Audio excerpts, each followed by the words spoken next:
Hello and welcome everyone to Generally Irritable on this fabulous, fabulous Monday evening. Oh, I hear a little echo now. Do you hear that, Anne? No. Is that just in my headphones? Hey guys, let me know in the chat feature if you can hear that echo so we can make sure that we've got that figured out. As always, we are live on YouTube and Facebook, so feel free to put your questions in the comment section for my special guest this evening, Miss Anne Hassel. Now, I have introduced you a couple of different ways to different people, and I have said you're an anti-commercialization, cannabis commercialization activist. I don't know if that's the right thing to say or to title you as, but you are sounding the alarm about some issues with cannabis commercialization. Yes, I am. I like to say I'm a physical therapist who cares about human health. And I was a bud tender. And from what I saw working in the industry, I'm very concerned. Got it. Okay, so Anne, I am super happy that you're here today. I had the Libertarian Party chair on about a month or two ago. Now I'm trying to remember when, and we just talked about, the libertarian position on legalization of marijuana and other drugs, just generally speaking, as like a matter of politics and government and things like that. But we didn't really talk about any of the moral questions. We didn't talk about any of the health questions, really. And I'm really glad that you were willing to come on, because I feel like the side of the anti-commercialization doesn't really get a fair hearing when it comes to the media. How hard of a time have you had getting your message out, talking about, the trouble that you saw with commercial cannabis in Massachusetts? Well, I've reached out to national journalists, even someone, Amanda Lewis in the Rolling Stone, because she wrote about these people who are crusading against the pesticides in marijuana. And I wrote her, I sent her the same information I sent you and even more. And she just said, oh, well, that's amazing. I can't believe that. So people don't want to show the negatives because this is so new. It's a hot topic. It's got so many people, I think, actually duped as to what actually is being sold to people. Yes, I think that very good point. Alice says, are you against marijuana? I hope so. Are you asking me or are you asking Anne that, Alice? I think a good place to start is, we were talking about this a little bit before we went live, and now you are not saying that you want prohibition on marijuana. You're not saying it should all be, we should burn it all and nobody should get to partake in cannabis. What you're saying, what you're really concerned about is informed consent and really the corporate and political corruption that comes from commercialization. Did I characterize your position correctly? Well, I have evolved in my position. I personally, once I stopped using marijuana and reading more of the scientific research, that changed my thought on it. But I, again, am someone who used marijuana for decades. I got arrested for growing marijuana in Virginia. I was facing 5 to 25 years for 12 plants. Oh my God. Yes. So, and I served a month in jail. I've been jailed for marijuana. So I was someone who really believed in marijuana and looked to it to be legal. I voted for medical and recreational legalization. At this point, I feel I'm very much against the commercialized industry and the harm, and they're perpetuating harmful, super potent products. And people have no idea what they voted for. I didn't know when I voted for recreational marijuana, it was going to be the whole plant, including these high potency THC concentrates. And those are adverse for people, Erica. So let's put a pin in the high THC stuff for just a second, because I want you to take a moment, if you would, Anne, and just give people a little bit of your history, where you come from. Now, you shared with us that you had grown previously and that you served some time even for it. Yep. I wonder, has Virginia legalized weed yet? No, I think they're doing recreational. They have medical. That's probably coming up because by and large, I see Virginia. It's enticing. People look at the tax money. They think of social justice. It's a whole Yeah. complex thing involved. Well, As for I wondered if you might be able to get your record expunged. That's what I was going to ask oh, if you'd I gone through did. that process at all. I did have it expunged because what happened was I was a 20-year-old with no criminal background at all. And I think they felt sorry for me knowing that that felony would be on my record. So they actually did expunge it back then. So Okay. I am sympathetic, but because I know people have been have been targeted if you look at certain minorities, but that doesn't give the right of states and for a predatory destructive industry to just steamroll America. That's good. So now, okay, so just for the record, just to establish for everybody listening, I am not for or against. I know people who have been harmed by marijuana. I know people who have psychiatric issues who I've watched them. Unfortunately, I was present while they smoked and went crazy. I mean, not went crazy. They had, and that's very rude to say, this young man that I was with had schizophrenia and he smoked and it started whatever Right. that process is. But I also know people who have had cancer and or other medical illnesses that were really helped by medical marijuana rather than taking like opioids or something like that. So I am neither for or against. I am Switzerland on this topic. Although doing the research for this show was pretty disturbing. So just give people a little bit more of your background. So we know that you grew some plants and that you have a background in physical therapy. Why don't you share just for a couple minutes about, why you came to be a bud tender, what that meant for you, and why you were looking into it in the first place? Well, as I said, I consumed marijuana. I was arrested for growing in Virginia. And I actually did continue to grow, now and then. I strongly believe that it was helping me. It was what I thought was something that, relaxed me. And what happened was I became a physical therapist, but I was just drawn to marijuana. You might know a lot of people. They are drawn to the marijuana plant. For them, you said you know people who had adverse effects, but you might know people where it is their focus. And that was kind of how I was. Oh yeah, and they've got the sweatshirts that have weed leaves all over it, and they're wearing weed earrings, and their whole life is I'm about weed, Well, I was like that, but maybe more. But I was also a physical therapist. But I kept thinking, I actually had some patients I'd go see as a physical therapist, and they'd say I'd have to get something out of their drawer, and I'd see a pipe. Like that really helps me. And I thought, wow, these people are telling me it helps them. And that's how I actually, when I applied to be a bud tender in September of when I got the position in September of 2015, a lot of people applied, Erica. It was like the third dispensary in my state. And I was one of 800 people. They hired 25. So I remember just being so proud of myself because I knew so much about marijuana. I loved marijuana. Marijuana was my life. And here I was going into the green rush and I knew so much about it. I felt like I'd, had that, been incarcerated from it, but now it turned around. I was just so happy. You'd arrived, they say. I arrived. I was ready for the green rush. And I took the position as a registered marijuana dispensary agent, which is a bud tender, more or less. I probably would have been a cultivator if there was actually a location near me, but I was glad to be a bud tender. I liked patients. I feel like a good rapport with people. And I was just, again, I totally just aced the interview, the role play, because I knew so much about marijuana. But going to work there were just some signs before about how the CEO of my corporation had been caught in a lie.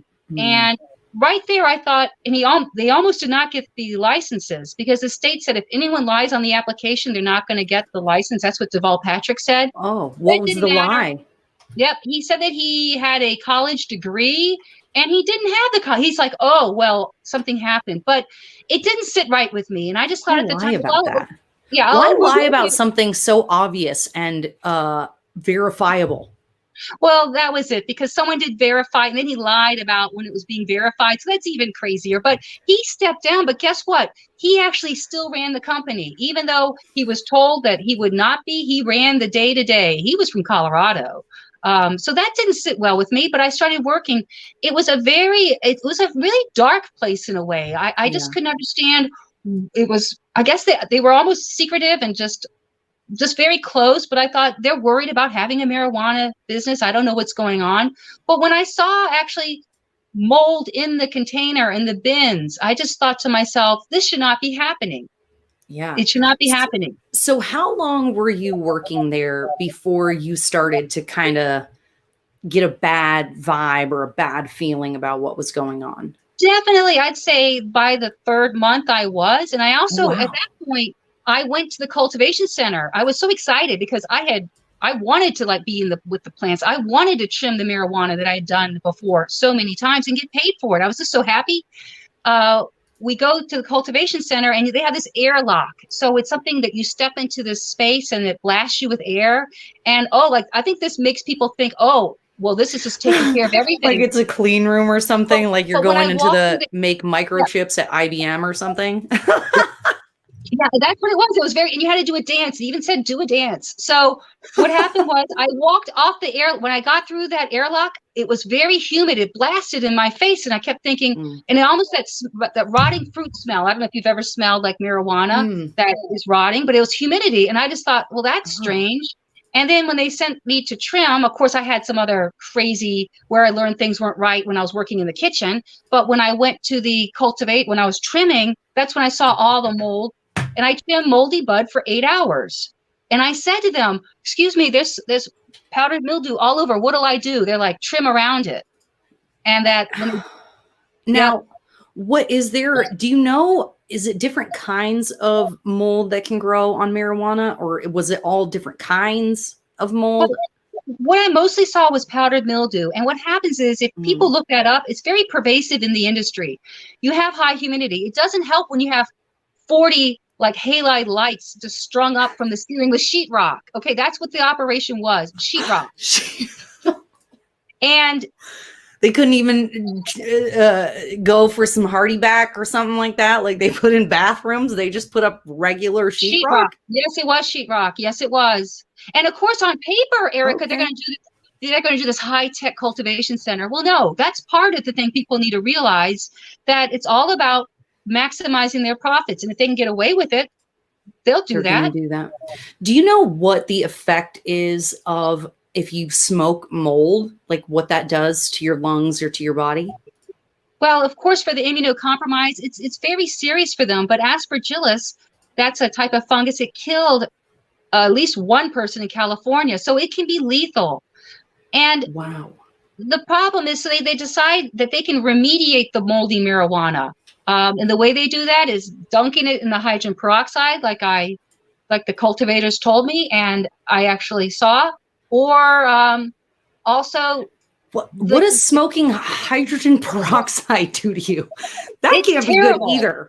It is, and actually, that's part of what I told the state. I said the CDC says that consuming hydrogen peroxide, and actually in that article that I sent you, it's hazardous to your health. People would Yeah. taste it. I always wondered why, when I started to smoke it, I would cough. It aggravated my throat, and again, I wanted to see the best, Erica, because they told me it was the art and science, and I believed it. I mean, Well, and now we had that happen in Vermont too.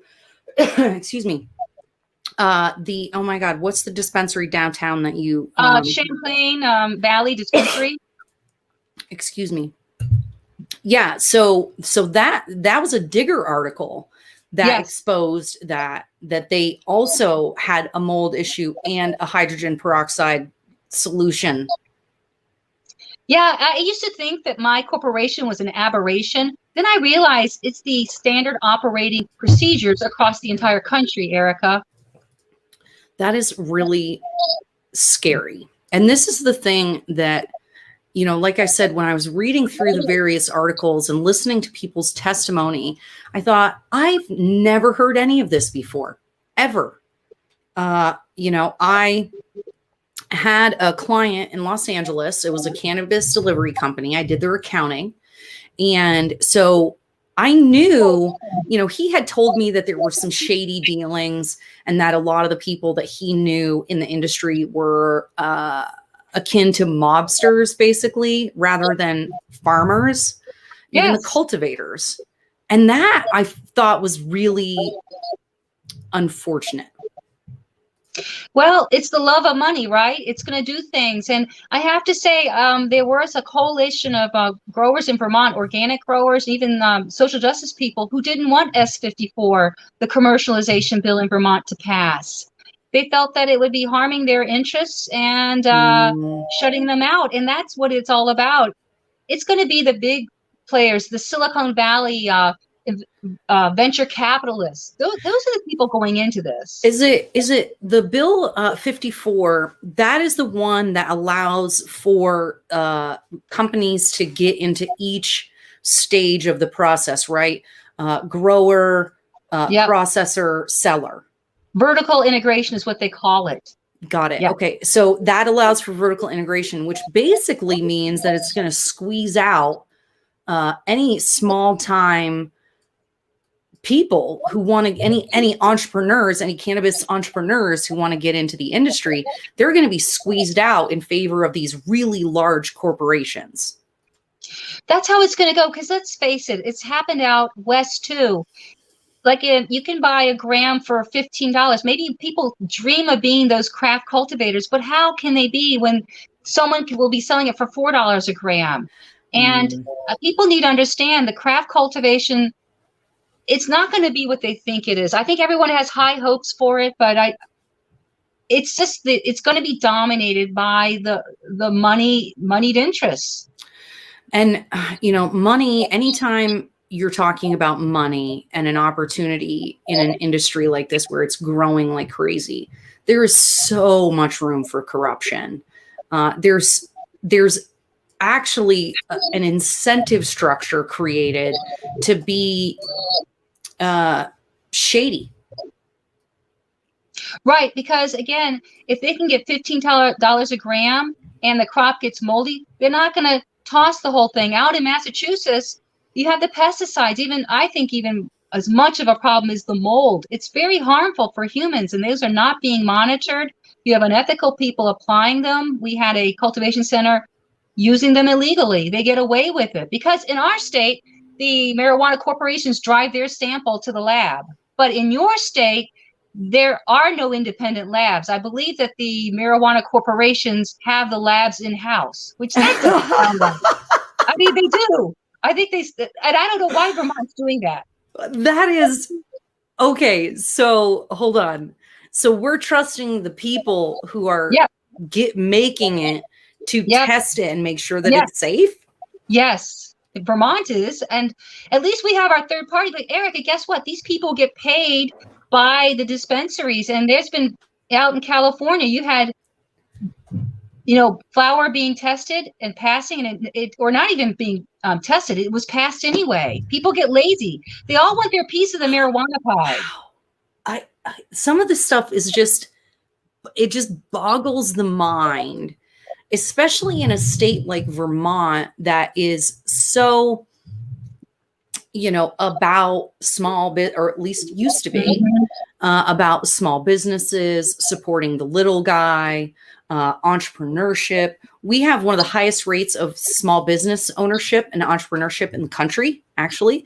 And so this idea that they're setting it up so that these big corporations will be able to protect themselves and set the rules up is really very astonishing.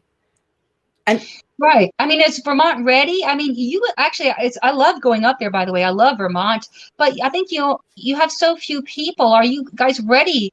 Or is it going to be the foxes guarding the chicken coop? The hen house. Yep. It's going to happen. And everyone thinks they're going to do it right. We're going to do it right. Like an example. We're going to be better. Yeah. An example was, you have the whole advertising. There was a legislator who did not want the advertising, and the House bill did not allow for advertising. Then it goes to the Senate, and all of a sudden advertising is allowed. So what about the people. Like, they say they want to reduce the adverse effects, but then they're going to just make it full-fledged. I gotta write that down. I'm gonna take a note. And you probably don't have an answer for this, Anne, but I'm gonna ask you anyway. Because You advertising's don't. in the bill. It was put back in the bill. I'm gonna look that up. It was put back in. And just as a reminder to everyone, I'm here this evening with Anne Hassel. We're talking about the implications of commercialization of cannabis in the state of Vermont. If you have any questions or comments, please feel free to write them, type them in the chat in Facebook or YouTube. Let us know what you're thinking if you have anything to contribute, especially this, because Anne, if you don't know this, I'm going to look this up after, and I wish I had thought of it earlier. You don't happen to know if any of these large commercial operations or even small commercial operations donated to any political campaigns, do you? You bet they did. They all do. I'm serious. You should look that up. I should have looked that up. Someone told me that I should have gone to a certain site and looked that up so I could tell you specifically. Yeah. But yes, in my state, they all receive money. I got to look that up because I have found, when some nonsense passes the legislature, if you follow the money, you can see why. And there's a number of bills in Vermont, and I won't digress too much, where, they pass these egregious laws that shock everyone. And then you look and you realize that they're some of the largest contributors to political campaigns in the state. And it's like, oh, well, now it makes sense. Now I understand why that's happening. Okay, we were talking about advertising. That came back up in the Senate version of the bill. So, and the governor signed it. So it's the law. Yeah. Now, I knew he was going to sign it. I liked it. I got to go meet the governor, which is more than happened in my state. And he listened, but I knew it was going to pass. There's just no holding it back, especially when you add in the social justice component.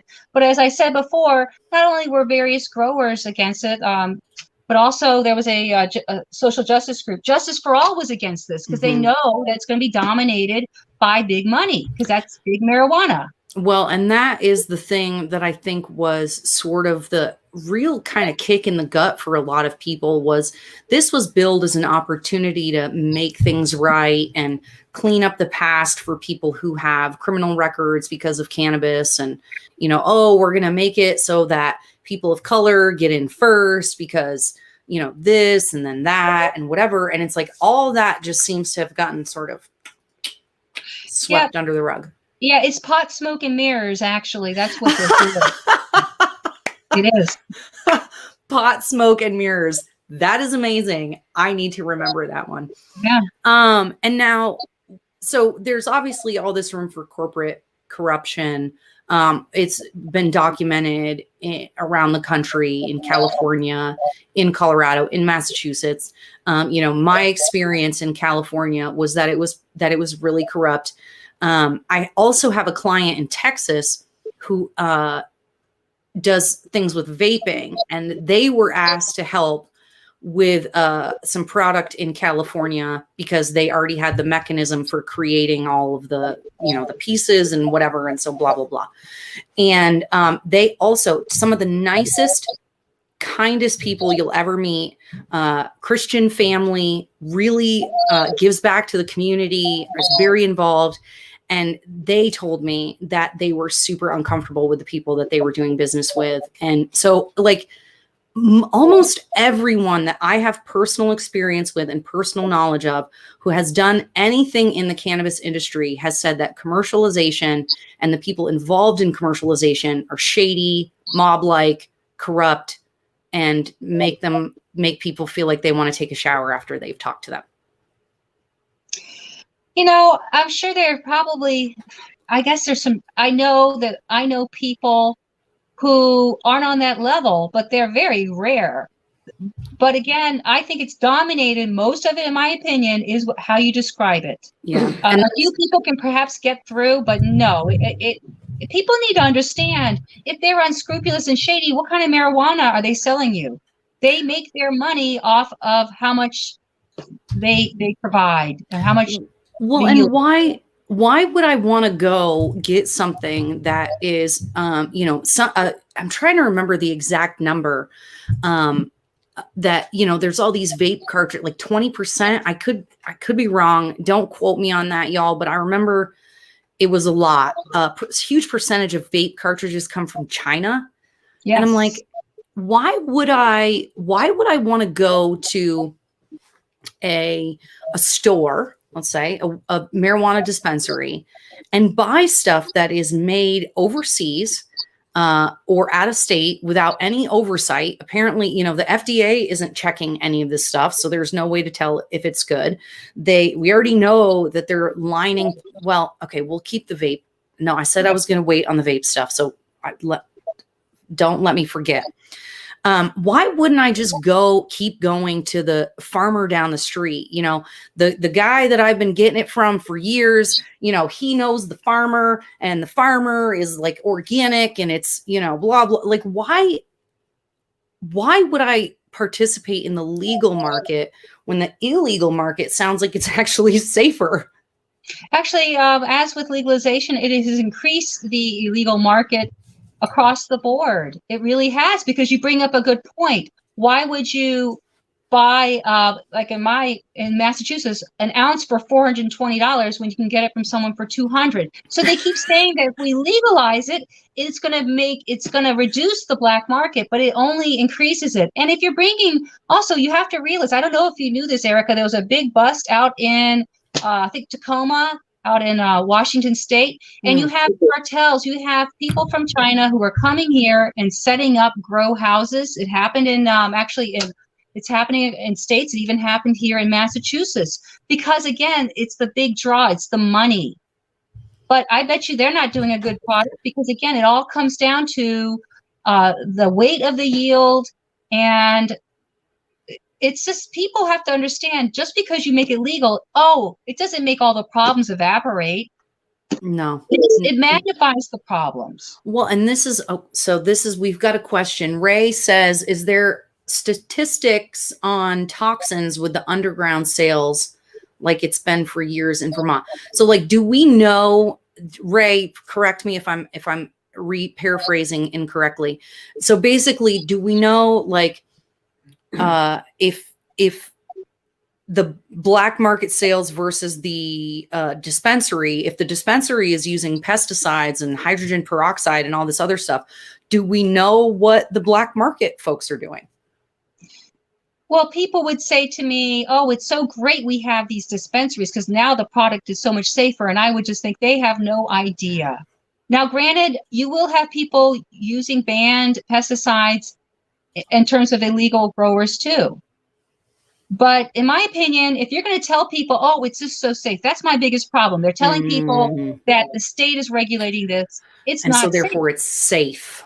And that makes people, it allays their fears, Erica. They think, oh, because it's legal and because they're regulating it, it's safe. And nothing could be farther from the truth. This almost is like, it's so interesting. I've been having a lot of conversations with people recently about informed consent, health freedom, and things like that. Where for many years people talk about, oh, this is a conversation between me and my doctor and it's none of your business. And, but then there are certain things that they think it is their business. And okay, good, Ray, thank you. And so this idea that you can trust the government to tell you what's safe or not. You can't trust the government. I used to, Erica. Before I went to work in the dispensary, I trusted all of my leaders and I trusted the government. Well, it was a tough wake-up call because I realized they're not doing the right thing because, again, the power, they want the votes, the money, because they're getting the money. They don't care about the average person, Erica. Now, there have been a number of corruption charges. So not just corporate corruption, but political corruption, like you talked about, where public officials have been found to have taken bribes and things like that. Yes. In my state, the Fall River mayor had, who was taking bribes and had at least several $100,000 in his safe. And then you had also the Russian oligarchs wanted to make money. So they decided to get into, make a deal with Curaleaf and try and get some licenses in California and Nevada politicians. And it's just really upsetting to think that, I mean, these Vermont people must think, oh, it's going to be about the farmer, it's going to be about the local. No, I think it's going to be about these multi-state operators. That's what they bill it as. That's what they build it to Vermonters as. Oh, it's going to be safer. Oh, it's going to be, look at us, Vermont. And, we've got this, we've already got marijuana, what the heck do they call it? Tourism, right? There's already weed tourism in Vermont. Now we're just going to make money off of it. Right. Do they have something like the weedery instead of the winery, or, I just don't think that I don't think it's going to be, people always, every single state thinks we are going to be the center of marijuana tourism. I mean, every state, like there's New Jersey, every city just thinks that's going to happen. I don't think that's going to be evolving. It was interesting, the Emerald Triangle out in California, that's been growing the most marijuana in California. It's the Emerald Triangle, Mendocino, Trinity, and also Humboldt County.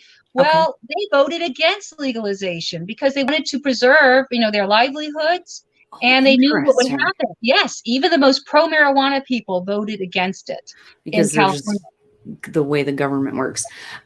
So Benjamin said, also stocks, I'd be interested to see what politicians have money in cannabis and CBD stocks right now.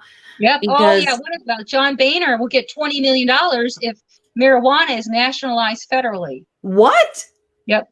Shut up. Yeah, $20 million payout with isn't he with Acreage Holdings with Governor Weld? Yes, they are getting lots of money. And Nancy Pelosi's son is in the cannabis business. Did you know that? Oh, so the person who at the same time we're struggling with COVID and need to pass a COVID thing, that they instead passed the legalization of marijuana in the House. Nancy Pelosi? Nancy Pelosi? And her son is in the cannabis industry. How many people know this? This is hysterical because for people who don't know, Congress does not have to abide by the same rules that we do as American citizens. So they can actually participate in insider trading. So they're able to profit off of the legislation that they're writing on our backs. That's amazing. Right. Ray says it'll cost too much for tourists in Vermont. They'll bring their own. I said the same thing, and we talked about this a little bit. The only people who are going to go down to the bevy and buy marijuana from the dispensary or whatever are tourists. Absolutely. The ski tourists. I know that happened out in Colorado. And I actually went to a grow store, and I was telling them, because I had bought things from the grow store, and I wanted to let them know about the marijuana where I worked, and they knew all about it because they had other workers from my company in there. And then he said, those people, I said, what about those poor people buying the product? And he's like, they deserve it. And he's like, they deserve to be poisoned. And I said, really? What about people who don't know marijuana? I mean, I thought that was pretty heartless for that grocery store owner to tell me that. What about the people, the older people? Now they're telling older people, you don't have any energy, your body has aches and pains, you're lonely, use some marijuana. So they're going to these dispensaries, and they don't know that what good marijuana is. Actually, I don't think they do. Do you remember?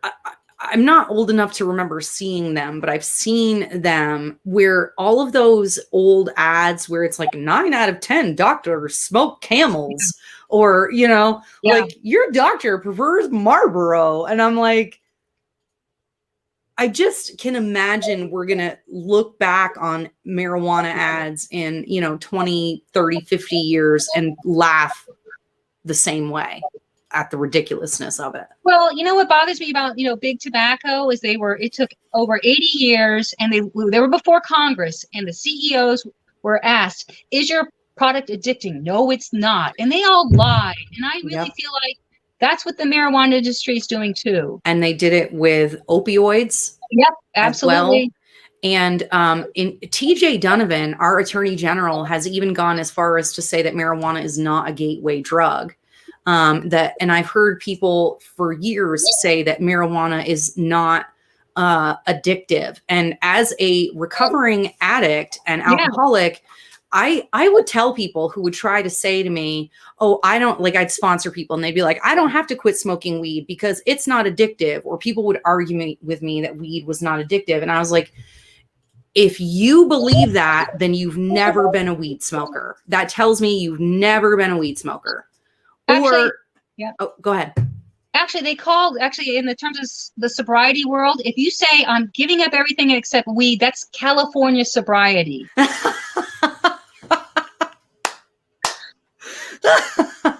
That is good. So that's what they say. And like even my dispensary manual said that 9% of the population can get a cannabis use disorder. And you're describing the person who would smoke it. I've seen friends of mine actually go into a psychosis. There's something called cannabis-induced psychosis. It's in the DSM-5. If you look it up, it's actually a medical or a psychological issue. People don't understand this cannabis-induced psychosis. That is amazing that we just, our own attorney general is out there saying things that are demonstrably false. That's concerning to me. And why? I don't know if he's just uninformed or, again, it's inconvenient because guess what? He's a politician, right? Yeah. So there you go. Yep. People Exactly. will do anything to stay in office or to go to a higher office. Oh, yes. Hold on 1 second, Anne. Mom is asking for the link to the show tonight. My mom is a great supporter and watcher of my show. She's awesome. She always calls me up after and rants about whatever she thinks that we were talking about. You're so sweet, honey. My husband and producer, Mom, Benjamin is sending you the link right now. She just texted me. So would you text her? I love you, honey. I have the best husband in the whole wide world. I'm sure I've said that 1,000 times, but I really do have the best husband in the whole wide world. So we know, in fact, that cannabis can cause, I mean, it's classified as a hallucinogenic, if I recall correctly. Yes. So we're not just talking about like cigarettes that release a little norepinephrine in your brain. Yeah. We're talking about a chemical that can induce wow, why can't I talk today? Hallucinations and psychosis. Do we know if cigarettes do that? Cigarettes don't. Alcohol doesn't do that. And unfortunately, the young brain especially, I didn't know this, but until the age of 25, your brain is still forming. And there is a great deal of risk for young people. But the dispensaries are selling to 21 and older, despite that. And Canada, I think it's 18 and older. It's so crazy what's going up there in Canada. So I want to talk a little bit about the cartridges in particular, because this was a big topic. Vaping was a big topic several years ago. As I mentioned, I have a accounting client who does vape stuff. And I remember when they were going to start making them go like FDA process of their juices. And then there was a big push to ban vaping. And I thought to myself back then, because I didn't know and I didn't understand, back then I thought, well, you know, I'm an ex-smoker and my father died of lung cancer and lifelong smoker. And, you know, I quit several years ago after my father died because I was like, I don't want to die like that. And I just kept thinking, you know, if people are quitting smoking, shouldn't we just be grateful rather than trying to ban the thing people are using to get off cigarettes? But it sounds like there's a lot of problems with product being shipped to the United States for vaping purposes. That's right, Erica. You described the hardware. I read in 2015, the New York Times warned about it because even my corporation, we had these terrible vape batteries. Those things would break all the time. I had a customer told me that his blew up, right? My God. Yes. And I actually documented that and included that in my list to the Department of Public Health and never heard back. One person actually was vaping and actually not from my corporation, but actually had part of his jaw blow off. Because here you have, again, that device. You have this lithium ion battery. And people are puffing on this, not realizing, first of all, you have the hardware, which sometimes they coat the lead coil, the coil with lead to make it malleable. That's cheap. And then you have a cartridge you attach, right, that may have that marijuana with pesticides and what heavy metals and mycotoxins. And then you also have, again, a solution like the propylene glycol, the propylethylene glycol. And they actually, now Colorado's going to start banning some of those because they realize that that's harmful. As you described, you had that e-vaping mysterious illness last year.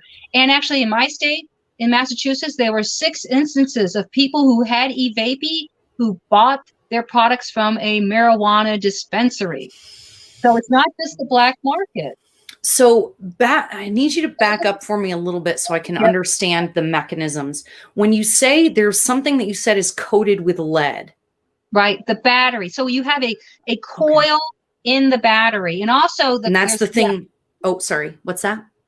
That's the vape pen. I don't know if you've ever done it looks like a little pen. It's the battery and then you attach the cartridge to it. So it's the coil that heats up. Yes. That makes the vape.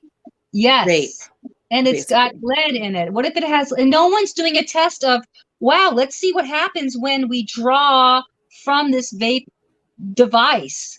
And I know people in the cannabis users and enthusiasts have been saying for some time, why are they not looking at that? So is that, and forgive me, I'm going to treat me like I'm stupid. Okay. And because this is, I really want to make sure people understand this. The goal of these shows is really to educate people. Right. So say this is my vape, this is my pen, but say this is the battery for my vape pen. And this is my cartridge, right? Yes. Yes. Is the coil in the battery or is it in the cartridge? It's in the battery. So it's in the battery, right? And now the cartridge, which we're getting, that's what's got the liquid inside has the propylene glycol and these other things that are just chemicals to be like binders and fillers. That's what I call it. I used to be a pharmacy tech. So it's like, it's whatever they put to make it liquid, right? Yeah, like as I described before, for the flavor, because that tastes kind of bad.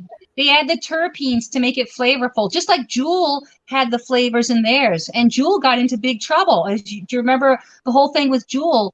All of a sudden, everyone was consuming, instead of consuming like one little pod in a Juul was equal to a pack of cigarettes. So you had kids that were consuming multiple packs of cigarettes worth of Juul.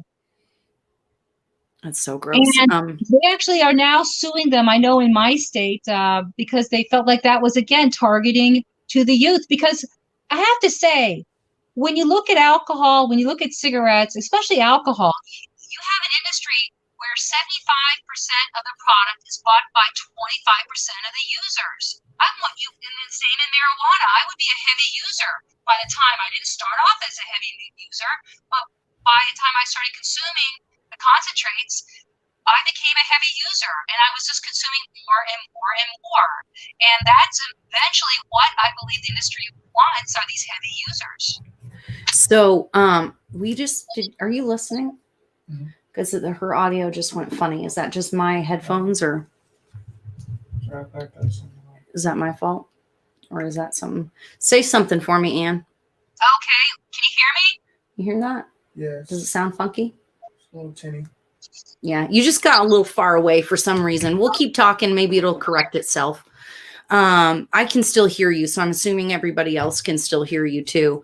Ray says billboards will be everywhere and seen by all. How will this influence the youth and society? And then some. Okay, the thing about that, I don't think Vermont has billboards. No, we don't. But let me tell you, I see them all the time. There's a billboard when I drive near me that says, "Cannabis is good for Springfield." Okay, that's a billboard. Okay, and then there's another one. You like this one? You know what it said? "'Tis the season to buy weed." And the next billboard, "Come by and say hi." So I have an issue with that, because I don't think that this is really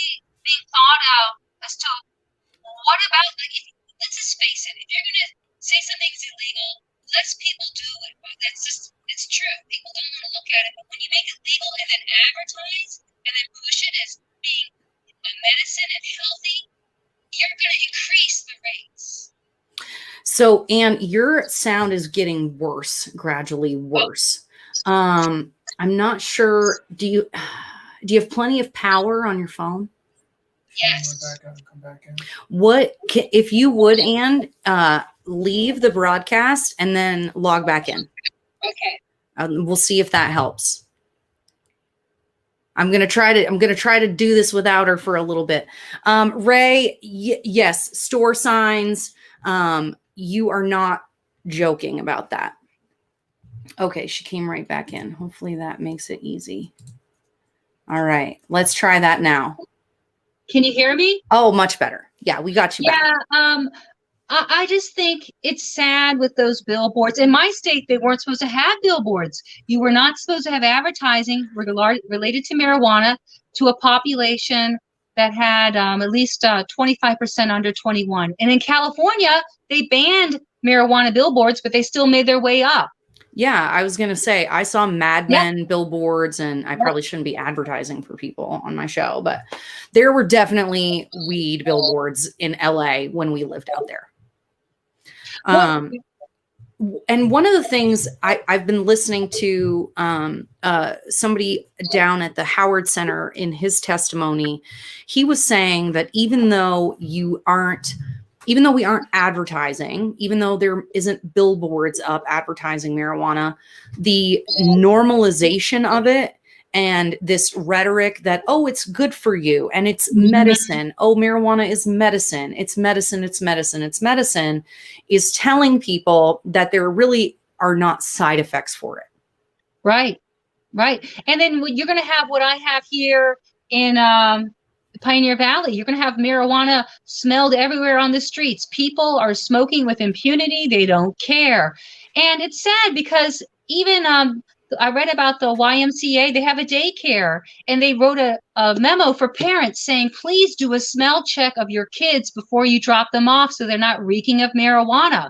Well, you know what? They got into trouble for saying that. Instead of like maybe some parents saying, I should not be driving in my car with marijuana, hotboxing my kid. Instead, they had to apologize for even suggesting that was not a good thing to have your kid reeking of marijuana. So wait, we can't have secondhand cigarette smoke, and that is the worst thing in the world. And if you smoke out in public, you're the devil for smoking around people. But you can but the Y had to apologize for children smelling like weed when they came in. Yes, and then also I have to think they're going to make cannabis consumption sites. They're working on that. Well, how's that going to work? Consumption sites? Yes, like you're going to go into we don't have indoor smoking, so I don't know. Maybe it'll be edibles. Yeah, the next thing will be now people, let's face it, let's say you live in public housing and you can't smoke your marijuana. Well, Erica, you have to go somewhere and use it. We need to have a location where you can use it. Designated smoking areas, basically.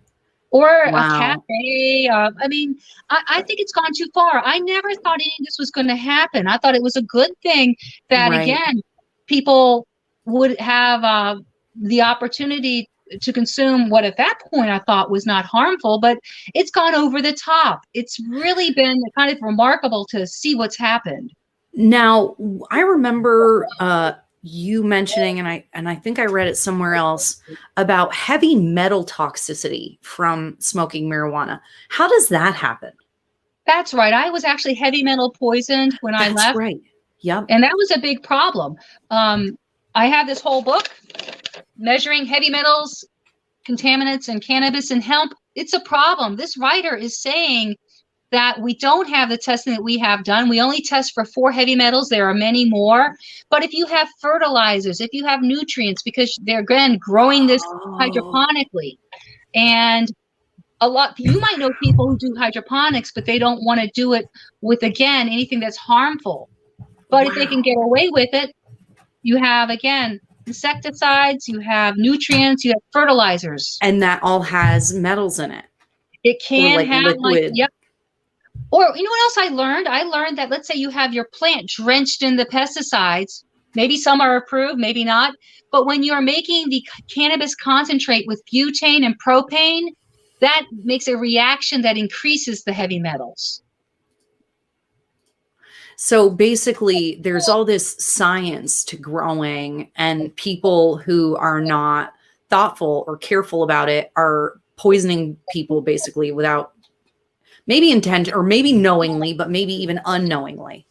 Well, it's upsetting people. Like even this cannabis book, again, written by really, people who support cannabis are saying there are unethical people out there in terms of production. And it had a chapter on heavy metals and pesticides that I was reading. And it's just a dark underbelly of the industry that people don't know about. So what do you think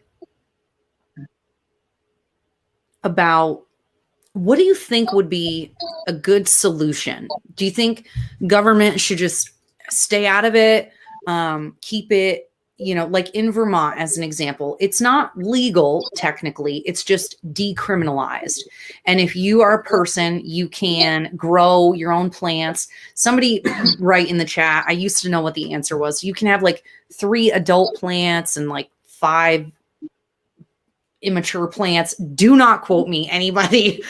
Right. Do not make your decisions based on what I just said. But it's something like you can have so many adult plants and then some whatever, and then you can give it to your friends, or, you can give it away, or you can smoke it, but you just can't sell it. Do you think that's a reasonable thing? Or do you think we should go back to it being on, a schedule, what is it, a Schedule A narcotic? What do you think about any of that, all that stuff? It's still a Schedule 1. Schedule 1, that's what it is. The fact is, I don't see a way, even in terms of with just people growing it, people grow a lot more. They really do. I have to admit, I've known people in Massachusetts, you can have 6 per person. You can have up to 12 plants. Well, you can grow these really big plants. And the hard thing is this: let's say someone has their 12 reeking plants outdoors and there's someone who lives next door. What is that fair to them, Erica? At what point are you infringing on someone else's ability to enjoy their lives?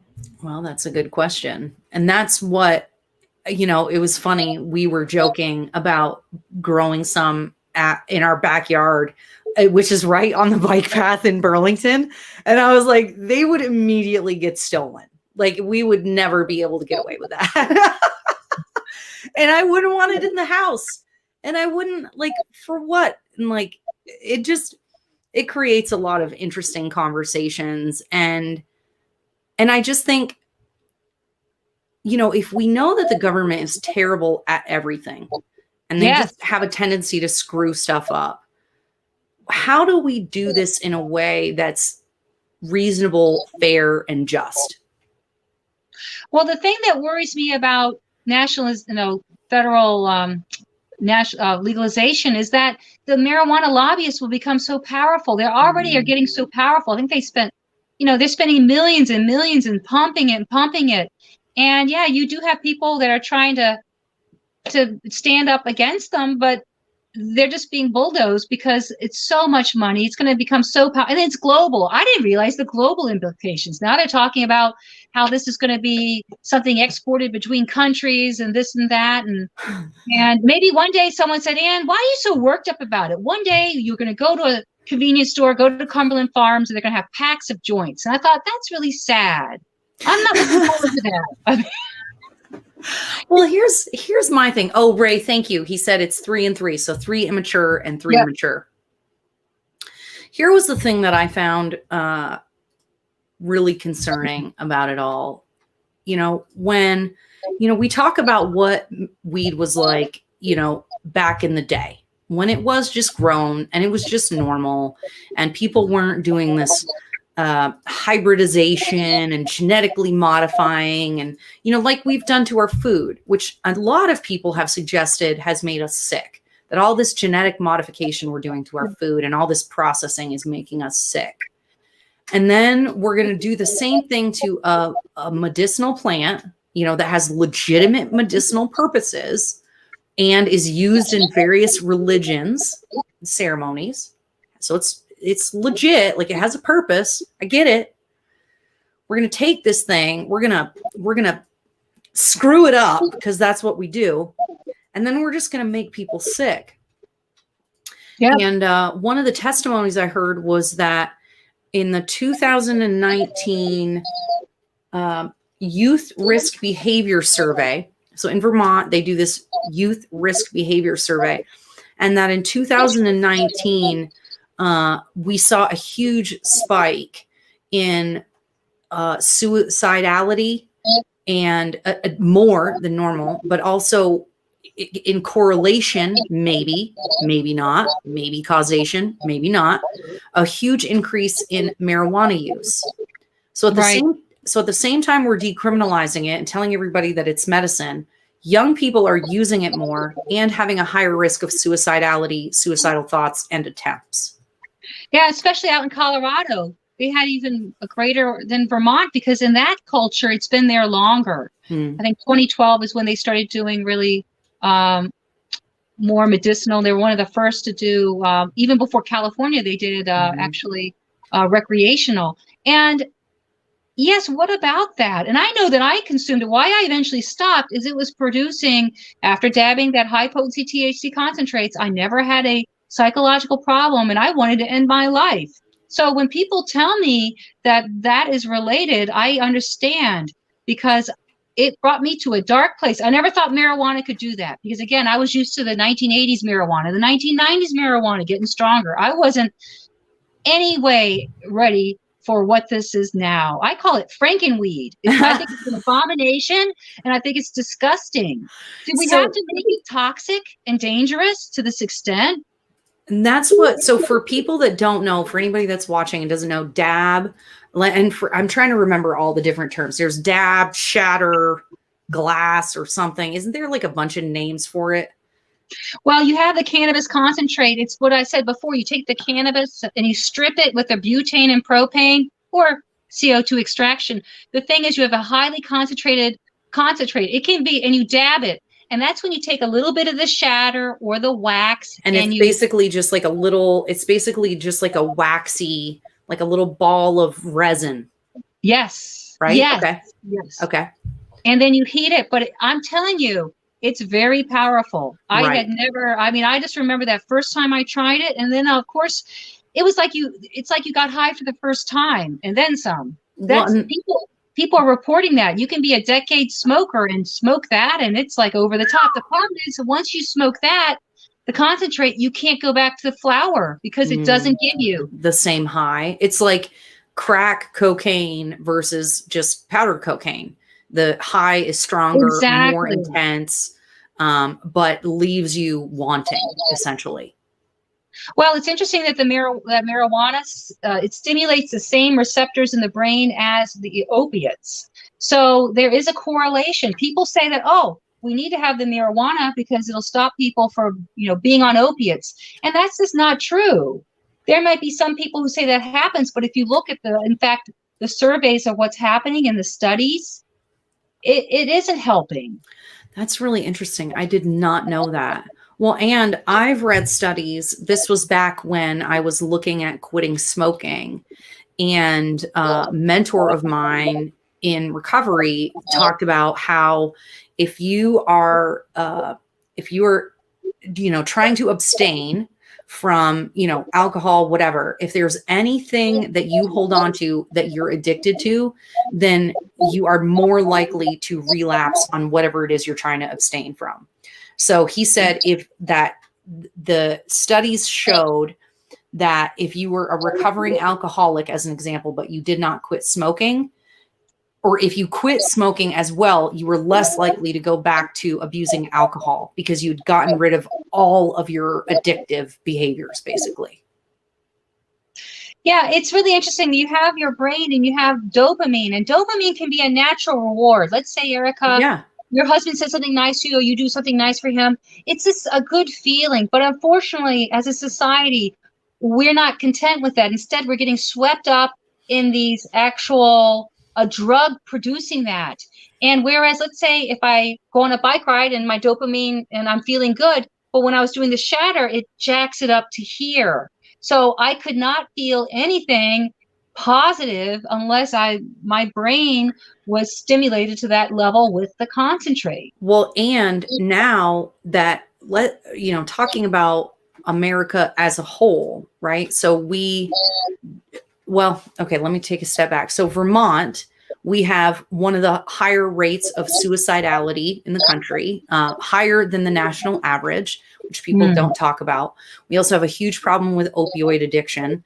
A lot of these problems correlate with economic activity. So if people don't have jobs, if people don't have hope for the future, they're more likely to be consuming things to try to make themselves feel better.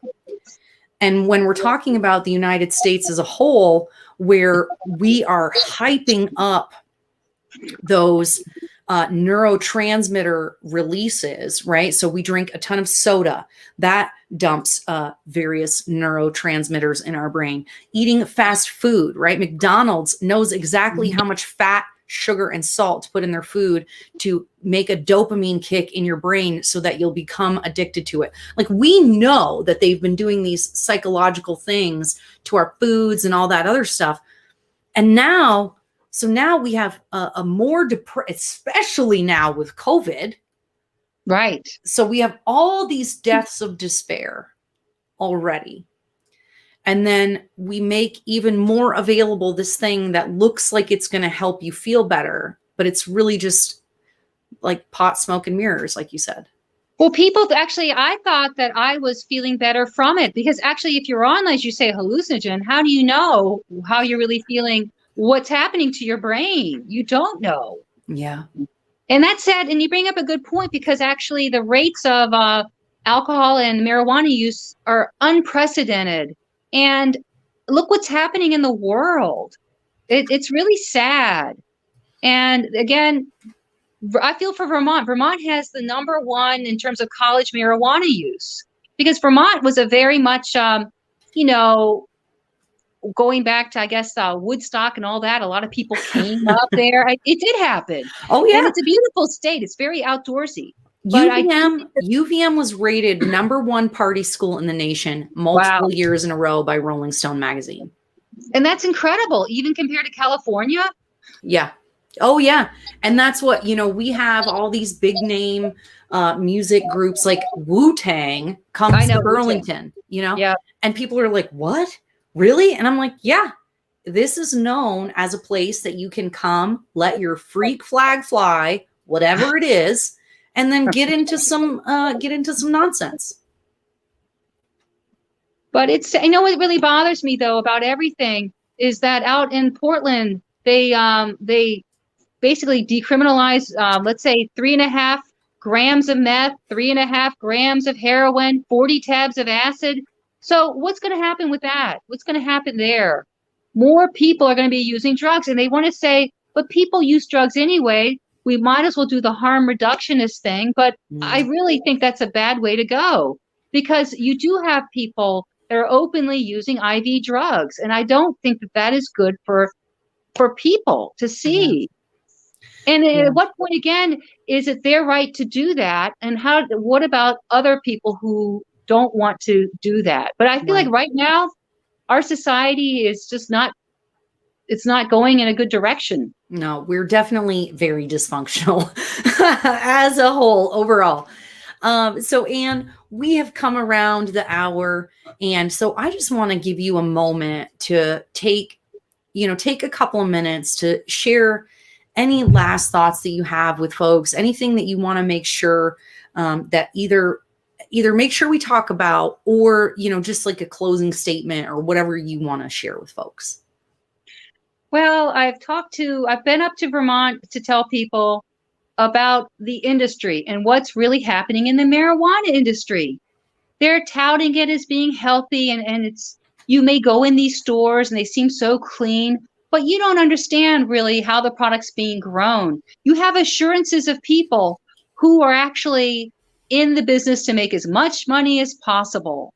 And it's just a shame. I have to say, I thought that, again, commercialization would be a good thing. And I became a part and I worked in it. And I realized that I had been duped, and actually I was duped to harm others. So I actually got out. And I remember you told me, Erica, you don't have any skin in the game. Hey, you're just doing this because you want to inform people. And me too. When I went down to the FDA to speak, I went so by my own means and paying for it. And I've been ignored by politicians and officials. And that's going to keep up, actually. I don't see a way that this will be widely shared with people. So I appreciate you, Erica, by letting me tell people, because that makes a difference. Yeah. And I really fear for what's going to happen. I would say in another 10 years, there are going to be a lot of weird cancers, and there are going to be a lot of people with psychological problems, maybe even who knows what the aftermath will be, but maybe then people will wake up. I just wished people could wake up sooner, but I guess it comes down to, it's just what the system is. The system is greater than you, it's greater than me. Yeah. But I want the people to be very wary. Right now, it's happening. You're going to have commercialization. But by all means, if you start seeing advertising everywhere and things that shouldn't be happening, then I would get involved. Stand up and say something. But people don't do that now, so you got to stand up. Yep. And thank you so much for joining us this evening. Yep. I so appreciate it. What I would love to, and I'm going to write this down. I want to see if I can get somebody, the folks from like the Howard Center and stuff that I heard testifying. I'm sure they have resources that they can share with people. I'm going to look to see if they have something that we can post in the comments for people to go look at. But I would also just encourage people, if you have questions about this, if you have concerns, do a little bit of research about it. Go to the Howard Center, call the Howard Center and ask them for their opinion and what they think about things. Don't just take a politician's word that something is fine. At one point, they told us cigarettes were fine. At one point, you could get speed prescribed to you or over the counter. At one point, you could get all of these things and nobody cared. And, the libertarian side of me kind of was like, just legalize everything and then we'll deal with it, and then, all this stuff. But at the same time, the reason I do this show is because I want to help facilitate an engaged and informed community. I want people to know what is going on, what their options are, what we're dealing with, and give a voice to people who otherwise wouldn't have one, because it is so easy to just go, oh, well, they said it was fine, so I guess it's fine, and then just take people's words for it. And so I just am so grateful that you are willing to share your story, share your experience, even though it's probably uncomfortable sometimes. And it's got to be frustrating when people don't give all sides the same respect to be heard and considered by the public. So thank you so much, Anne. Thank you everyone for joining us this evening. If you have any questions, feel free to keep commenting. Thank you, Ray, for joining us. And keep questions, keep commenting and asking questions. If there's anything Anne can answer, I can help answer. We'll see about getting stuff from the Howard Center, and come visit us next week for the next show. Next week is Dan French, a doctor in rhetoric, and we're going to be talking about why people are so bad at talking to one another and how we've ended up in this polarized position rather than being able to just talk and persuade one another. So, Anne, hold on with me for one moment while I end the broadcast. Thank you, everyone. Good night. See you next week. Oh, actually, hold on. And a little teaser, there's going to be a new news program, a new generally irritable news program coming out. So be on the lookout for it. Okay, I'm really ending the broadcast now.